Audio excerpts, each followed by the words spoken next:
그래서 지금 이제 다행히 이번에 새로 장관님이 취임하시면서 이런 전통 문화의 컨텐츠에 대한 많은 이제 관심을 보여주시고 그것을 현대화, 단순히 보존한다는 차원이 아니라 그것을 어떻게 현대적으로 활용할 것인가를 좀 더 많이 고민하는 그런 방향의 취지를 가지고 말씀해 오신 것으로 알고 있습니다.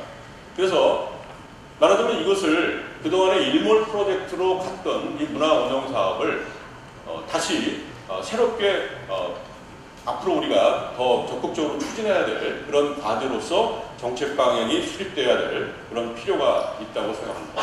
그래서 지금 여기 보시면 지금 이제 새로 그 포털 형태로 지금 개편이 돼서 그전에는 대개 보면 들어가서 어떤 그 주제에 접근하려면 그 주제 사이트로 이렇게 들어가야 되는 거죠.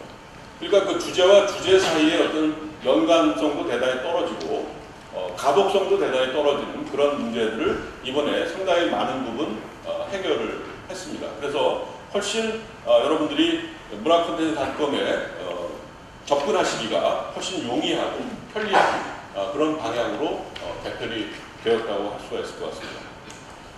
사실 가장 지금 말이 많이 있어 왔던 그런 부분이 뭐냐면 사실 활용 사례가 빈약하다 뭐 그런 이야기가 되겠는데요.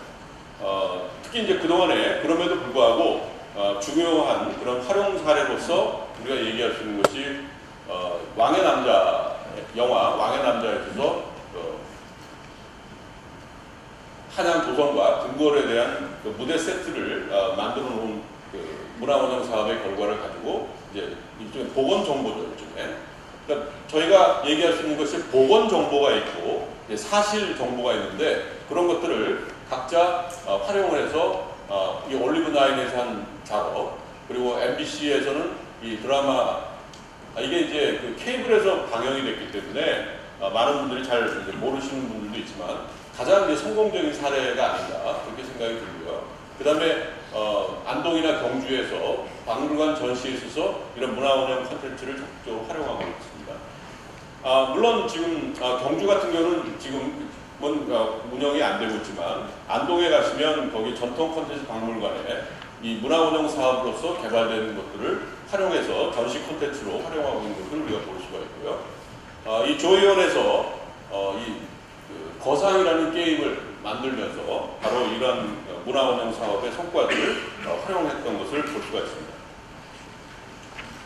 그 밖에도 지금 보시면 영화 모던보이 그리고 뭐 여러 그 디자인 개발, 뭐 연합장, 뭐 교재, 뭐 국사 교과서를 비롯한 여러 가지 사업에 지금 그동안에 문화운영 사업을 통해서 개발됐던 내용들이 활용이 되었던 사례들이 있습니다.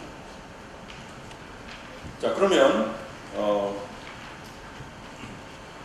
문화운영 사업의 한계와 문제점으로 그동안에 지적되어 것들에 대해서 말씀을 드리도록 하겠습니다. 사실 지금은 강원도 도지사로 계신 민주당 그 당시 2010년에 민주당 최문순 의원께서 2010년에 이제 국정감사 때 하셨던 말씀인데요. 이 문화운영 디지털 콘텐츠 활용도가 떨어지는 것은 근본적으로 개별 과제 단위로 이루어지는 해당 사업이 이를 활용하려는 업체들의 개발 프로젝트와는 무관하게 만들어지기 때문이라는 그런 지적을 하셨었고, 그 다음에 감사원에서 그동안에 이제 지적한 것을 보면 콘텐츠의 활용이 미흡하고 사업의 효과성이 저조한 국가 예산의 비효율적 사용이라는 평가를 내렸습니다. 그러면서 산업 가치의 창출이라는 것은 결국은 뭐 속빈 문화운영의 디지털 사업에 불과하다. 그러니까 635억을 투입했는데 매출이 7억 4천에 불과하다. 이런 비판을 받게 되었습니다. 이것을 보면 이 문화운영이 가지고 있는 인문성 그리고 이것이 가져다준 파생적인 어떤 가치 이런 것보다는 오로지 얼마가 들어가서 얼마가 나왔으니까 이것이 뭐 부진하다, 뭐 비효율적이다 이런 이야기로 진행이 됐던 것이 아닌가 그런 생각이 듭니다. 사실 그동안의 이 성과들을 보면 뭐 과제 개발에서 온라인 서비스 해온 것들, 그리고 이제 산업계에서의 다양한 활용 실적들, 그리고 그동안의 경제 효과를 분석해본 바에 의하면 이 투입 예산에 대비해서 한 1.2배, 물론 아주 큰 경제 효과라고 얘기할 수는 없지만 그렇게 이야기를 하고 있고, 보다도 저는 참 중요한 부분이라고 생각하는 것은 사실 그동안의 한국의 인문학은 이런 디지털 콘텐츠와는 정말 무관한 아주 별개의 그런 학문 영역이었다고 생각이 듭니다. 그러나 이 문화원형 사업을 통해서 인문학이 문화사업 산업계와 연계할 수 있는 가능성이 있다는 것을 발견하게 되었다는 것은 대단히 커다란 성과라고 생각이 들고, 이것을 통해서 우리나라의 많은 아직은 아직 많다고 할 수는 없지만 새롭게 인문학 계통의 학과를 문화 콘텐츠 학과로 개편을 한다든가 이런 움직임들이 많이 나타났고, 그것이 나중에 이제 전국 대학 문화 콘텐츠 학과 협의회까지 만들어줘서 지금 상당히 이제 활발한 그런 변화의 모습들을 보여주고 있습니다. 그런데 이제 사업의 한계라고 본다면 아까도 말씀 나왔듯이 상반된 평가가 있다는 것이죠. 한편에서는 이제 산업적인 활용이 저조하다는 것을 굉장히 강조하고, 그리고 실제로 원래 처음에 기대했던 것만큼은 창작 소재 활용이 잘 이루어지지 않았던 것만은 분명한 사실입니다. 그러니까 왜 그럴까? 이런 점에 대해서 한번 근본적인 반성이 필요하다고 생각이 들고요. 그래서 그리고 이제 실수요자 중심의 서비스 체계가 상당히 좀 미흡했다. 그리고 개발 영역이 너무 넓고 또 과제 간의 이질성이 좀 심하다. 실제로 저도 제가 매년 심사위원을 한 것은 아닙니다만 심사를 이렇게 중간중간에 하다 보면 그 전년도에 하신 분들이 했던 어떤 평가와 그 다음에 하신 분들이 누가 그 평가를 담당하느냐에 따라서 상당히 달라지는 그런 모습들도 볼 수 있고, 이게 아무래도 국책 사업이기 때문에 말하자면 하나의 어떤 특정 심사위원이 계속해서 심사를 할 수가 없습니다. 계속 교체를 해야 됩니다.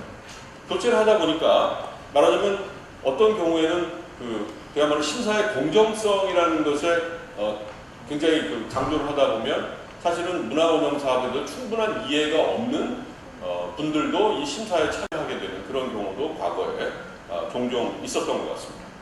그래서 어떤 경우는 사실은 문화운영 사업으로 해서는 안 될 그런 과제들도 이 237개 가운데는 부분적으로 저는 있다고 생각이 듭니다. 특히 이제 어떤 특정 주제에 대해서 말하자면 굉장히 학계 내에서 아주 팽팽하게 맞서고 있는 그런 상황인데, 그 중에 한쪽에서 이 사업을 진행하게 되는 경우 마치 국가가 자신의 학문적인 입장을 손을 들어준 것으로 또 스스로 홍보를 한다든가 이런 식으로 또 오인되는 그런 경우도 있었습니다. 그래서 어쨌든 이런 것들을 성과와 한계에 대한 치밀한 분석을 통해서 이제 향후 방향성이 이제 정립될 필요가 있겠죠. 자, 그래서 지금 아까도 말씀드린 그런 것을 좀 구체적으로 좀 나눠서 얘기하면 컨텐츠 내용 면에서의 문제점. 이것이 특히 여기서 얘기하는 완성제 지향이라는 것은 뭐냐면, 이건 후기로 가면서 좀 달라졌습니다만 초창기에는 예전에 이 사업비를 딴 업체나 또는 기관에게 거기서 애니메이션을 그리라든가 캐릭터를 만들라든가 말하자면 시나리오를 만든다든가 이런 식의 완성된 형태의 결과물을 요구한 적이 있습니다.